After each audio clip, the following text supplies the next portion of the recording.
Hey guys, welcome back to another interesting video of Quick Guide, and in this video I am going to show you how to watch Netflix offline. So without any further ado, let's dive right into this exciting video.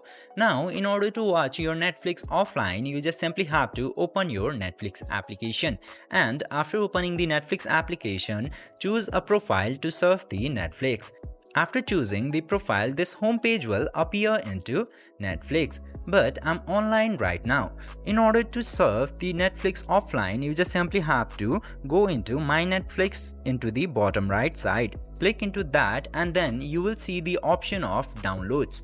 Click into that downloads option and you can see all of the downloads that you have, and you can watch even when you are offline. But in order to use this feature, you already have to download some contents when you were online before.